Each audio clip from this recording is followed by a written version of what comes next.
All right, before we get into this video, I wanted to go full disclosure. This is the dumbest, most unsafe thing that I've ever done in a vehicle. And if you're doing this, emergency situation only, and understand that is very, very possible that you're going to cause an accident. You're going to hurt yourself or somebody else or worse. There's a high probability you're going to do damage to your vehicle beyond the alternator and the battery. This is all hindsight 2020 for me. Just don't do this. Use it for information, just so you know. But understand, I had a brand new battery. Both of the batteries that I show you in this video were absolutely brand new. One was about 6 days old, and it was an AGM. The other one that I ended up replacing it while I was doing this experiment to try to get home from North Dallas down to Houston was a brand new, even a higher cold cranking amp battery from AutoZone. So this is not something to do with an old, medium old, or questionable battery at all. It will not give you the same results if you don't have the exact same scenario. There's so many variables. Everything that I could turn off in a vehicle was off. I did not have a cell phone charging, no cameras plugged into the dash. Lights were off. Tried not using the brakes to the extent practical. Tried not steering to the extent practical, because power steering is going to drain the battery. I rolled my windows down so that I didn't have to actuate the motors on the windows, because it just draws the battery down. Everything that I could do to preserve the little bit of juice I had in that battery, I did. I also don't know at what voltage certain systems start shutting down on this vehicle. So this was just a really dangerous experiment. And without further ado, today's project is driving without an alternator. I stopped at an AutoZone to have the battery topped off. I stayed there for 2 hours, went over and had myself some lunch. And apparently the employee there has no freaking idea how to hit enter on the battery charger, because I put the battery back in the parking lot, tested it, and I had the exact same voltage as when I dropped off the battery. So here I am, I'm heading to Corsicana, Texas next to hopefully what I would consider to be a competent AutoZone, and we'll try it again. It's about 45 more miles, and again, I think I had 11.8 volts left on the battery. This is going to be a tough one here, man. I don't think I'm going to make it. That's going to bring this thing down to probably 10.8, and man, that's so damn low. That's well below what's considered to be a dead battery. So I'm hauling ass here about 90 miles an hour on I-45 south, keeping my car on whichever side of the road has the quick pullover, just in case this thing dies on me. This will be my last video segment until I get this battery charged, though. So I'm 4.5 miles out from Corsicana, Texas, AutoZone. You got whatever that says. I think it says like, yeah, 96.6 miles with a dead alternator so far on the old Highlander. All I gotta do is hope that I can make it there and not have to walk almost 5 miles with a battery. That would suck. So there we go. Next video will be in the parking lot at the AutoZone. All right, so I'm at 100.7 miles. Turn that thing off. 100.7 miles.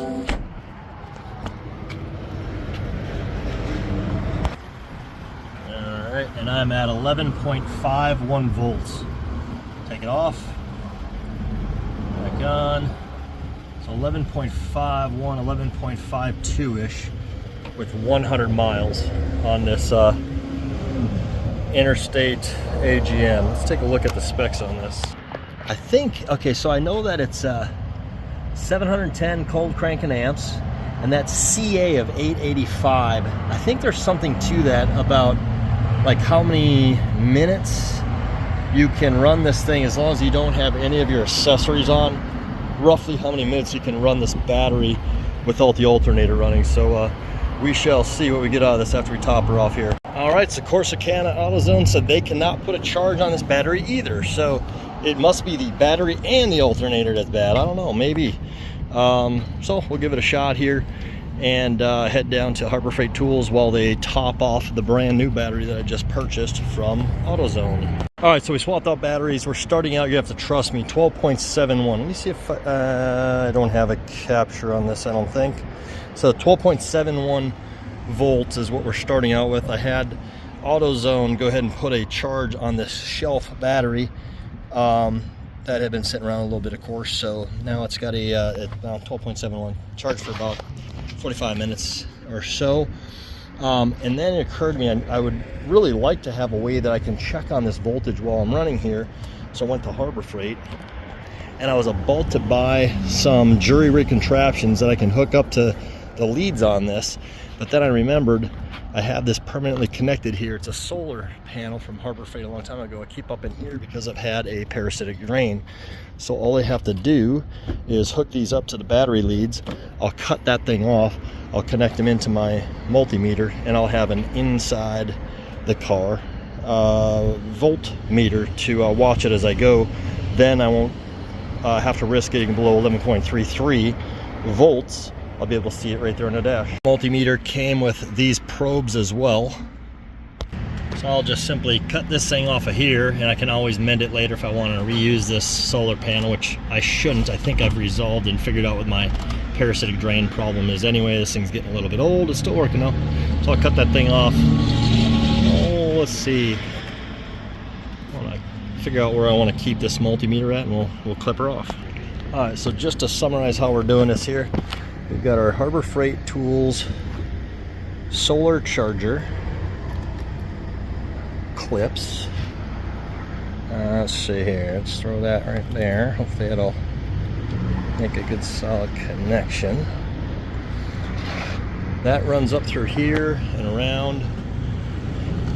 She comes into the car through here, comes up through this plastic, wraps around here, comes down, spliced together with the multimeter leads down into here, and 12.59 volts is what it's saying. That's a little bit, and that'll capture the volt drop anyway. So let's start there and get on the road. We got a ways to get to Houston. So on the bottom of the screen there, we got 3 hours left, 191 miles with a battery that is, battery showing us 12.24. And I'm curious, as we get up to higher speeds, if this thing actually increases much more than that 12.25. We'll see here in a second. I'm just a little bit off of I-45 South right now. So now we'll be able to actually turn this on and off from time to time to monitor the battery, is kind of the gist that we're going for here. So I'm not loving this yet. We'll see. This is 5.7 miles since we fired up, and I'm down to 12.23 volts, 12.22. So we will keep track of that about every 15 miles and see where we're at. Just kind of run our math out to do the countdown. So we just hit 30 miles. It's gonna be hard to see, but we're doing 85 miles an hour, just to 80 to 85, just to max everything out. And we're right at about 12.19 volts right now. All right, so we just hit 100 miles on this battery from AutoZone. This thing's actually been right at 12 until a second ago, so let's see if it's settled in there. So 11.98. I'll pause this and see if it changes at all. Now she's settled in pretty solid. It flickers up to 99 every now and then, but let's call this 11.98 at 100 miles. Sorry about the blurry framing there, but that's what it is. My camera, front-facing camera, is jacked up. So at 100 miles, that gives us 0.26 volts gone from that battery. So we should be able to do the math on that real quick and come up with a good formula for how many more miles before we drop to that 11.33 do not pass line on the Toyota Highlander. That's what I'm going to use. I wouldn't suggest that you use that. If for any reason I do get down that low successfully, again, I do not have anything going on this vehicle. I have no radio, no fans, no air conditioning, no headlights, nothing, man. I got no battery, no cell phone charged in to charge, no forward-facing or rear-facing cameras, no seat heaters. You name it, I do not have that going on this vehicle right now. It's a 2010 Highlander, so you got to take that into account on your drain versus what you've got going on too. So that is what it is. So here we are, and let me do the math. I believe that my initial projection was way off. I think if I did my math right, I think I'm getting 3.84 miles. Yeah, 3.84 miles for every 0.01 volt. So that's the math that I'm going to try using for the remainder of this trip to see where I should be at the end. So looks like we have, where did it go on here? Right at the bottom left corner, 77 more miles left. And I'm trying to get up to 75 to 85 miles an hour for the remainder of this trip. I am going to hit Houston during rush hour, which is going to skew this a little bit. So I'll take that in consideration. That, you know, part of my journey was Dallas in rush hour this morning, and then Houston rush hour this evening. So 77 more miles. Okay, so I've got about 35 miles left in my trip. We are at 100. Sorry, that sunlight is killing this video. 155 miles on this battery. We're at 11.67 volts right now. 11.68ish, 11.71 as we slow down in rush hour traffic. I think it was lowering there. Let's see, I'm hitting my brakes right now. Yeah, so when I hit the brakes, that sinks it, but it bounces back a little bit. So it was 11.7, 11.71. I think we can go with on that reading. 11.7 will do. Here we go. I'm hitting the brakes. See, this is why I wanted to come off the I didn't want to use the brakes too much on this trip. So this is really going to hammer my battery being stuck in Houston rush hour right now.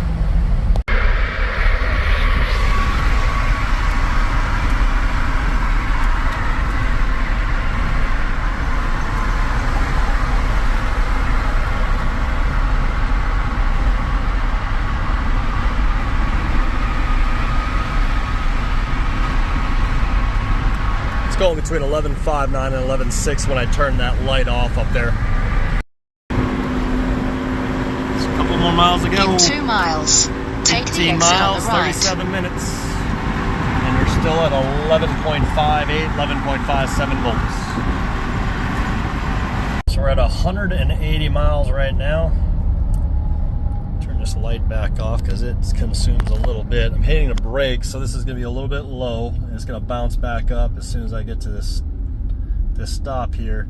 But I should be at about 11.31 amps right now. There it is.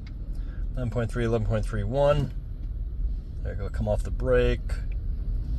Try not to hit anybody. 11.35. Let's see where she settles in at as I go. Get the fuel injectors going right now. Squirting in.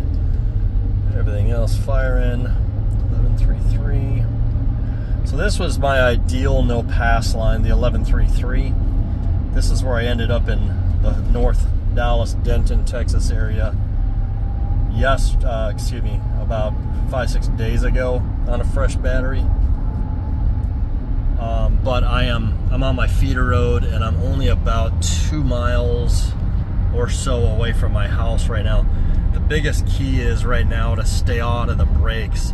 The brakes just really zap this thing. So we're sitting right at about 11.31, 11.30, and yeah, we're making her. At my next stop, I'm at 11.26, 11.30 when I come off the brakes.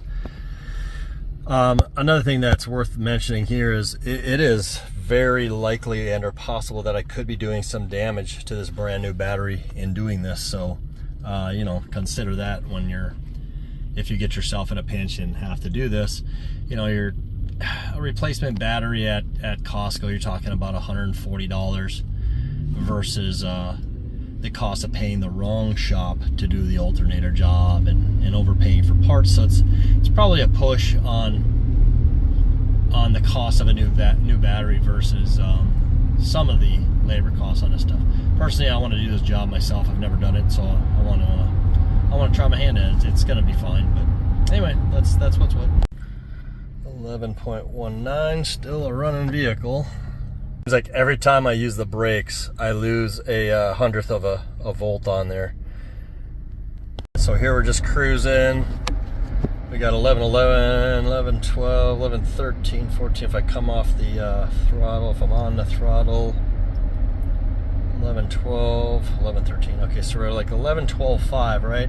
I have a feeling this light is going to turn red on me. Nope, disregard that. That's fortunate because I did not want to lose another 0.01. Into the hood. I just happened to notice when you take a hard steer, like right now, okay, so 10.9.8 on a brake, 10.9.7, full stop, and hard left turn. Let's see what happens.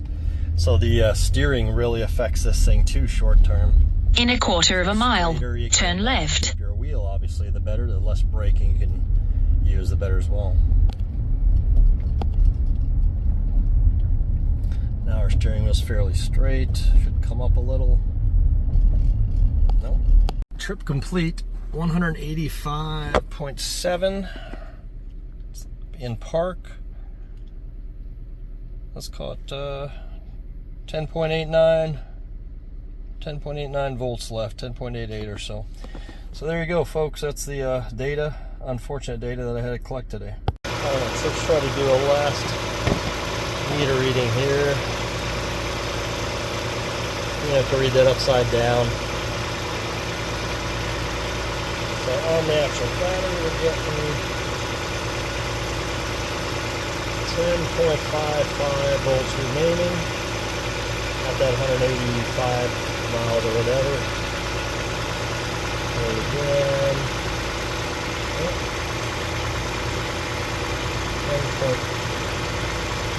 Rapidly dropping there.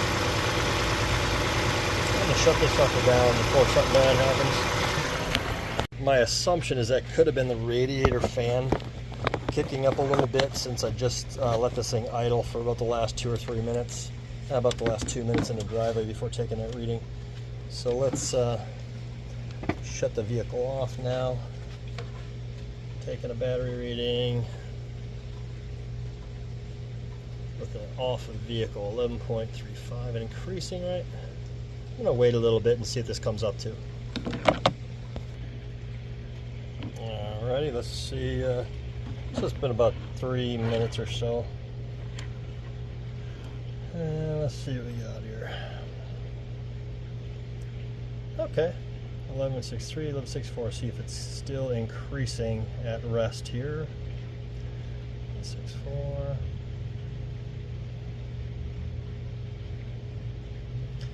I'm gonna wait another 2 minutes and see if it comes up anymore. If 11.64 is where we're at. I'll wait another 2 minutes. Alrighty, one more test here. Been resting for at least 15 minutes.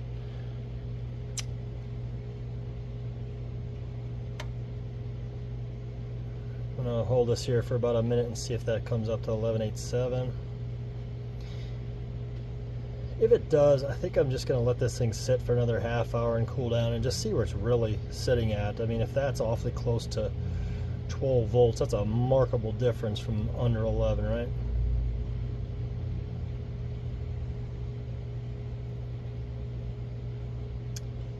Okay, 11.86. Go ahead and let this thing sit for another half hour or so before I throw the charger on it. I want to really know where that battery is truly at.